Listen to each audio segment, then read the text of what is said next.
All right, let's jump right in. We're looking at a devotional today that makes a really bold claim, and it's right there in the title, the idea that God hates laziness. Now, that's a pretty strong statement. So what we're going to do is break down the argument piece by piece to see exactly how the source gets to that conclusion.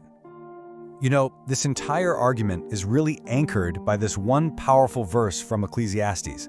The message here is so urgent, isn't it?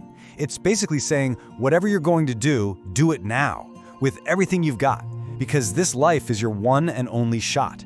This really sets a high-stakes tone for everything else we're about to cover. So where does this idea of a divine command for diligence even come from?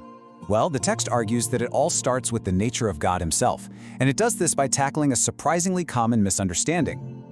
Okay, this is where it gets really interesting. On the one hand, you have the idea from Genesis, the one most of us know, that God rested on the seventh day.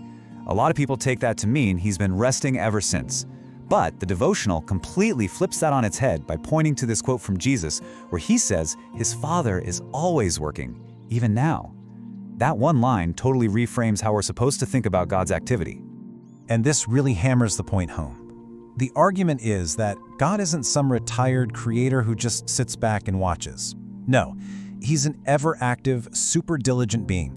According to the text, this constant work is a core part of his character, making him the ultimate role model for us. So, if God himself is inherently diligent, it makes sense that he'd value that same quality in other people. And the text argues you can actually see this play out when you look at the kind of people God chooses for important work. I mean, just look at these examples.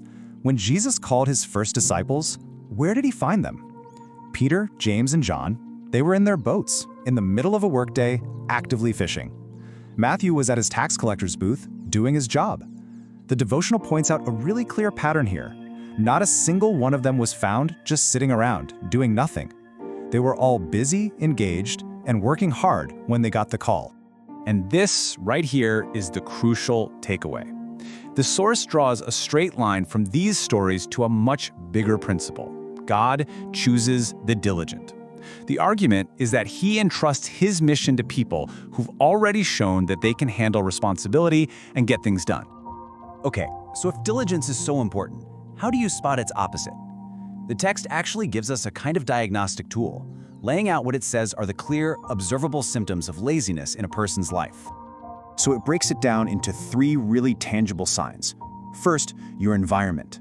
The source uses the example of a room that's just always a disaster as an outward sign of what's going on inside.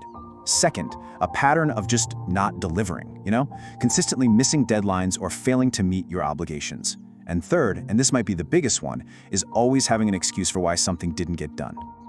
And this quote from Proverbs just captures that third symptom perfectly. The lazy person doesn't just fail to do something, they invent these huge, dramatic reasons for it. It's not just, I don't feel like going outside. No, there's a lion in the streets. It's such a vivid picture of someone who's just paralyzed by their own excuses. So what happens when this kind of inaction takes over? What's the end result?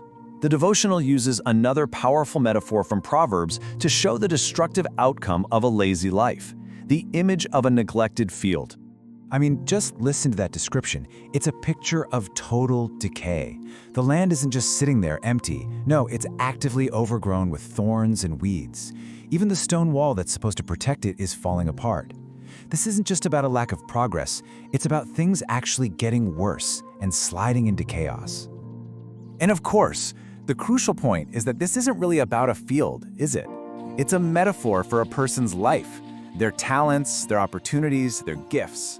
The source is arguing that laziness doesn't just stop you from building new things, it actually causes the things you already have to crumble and decay because of neglect.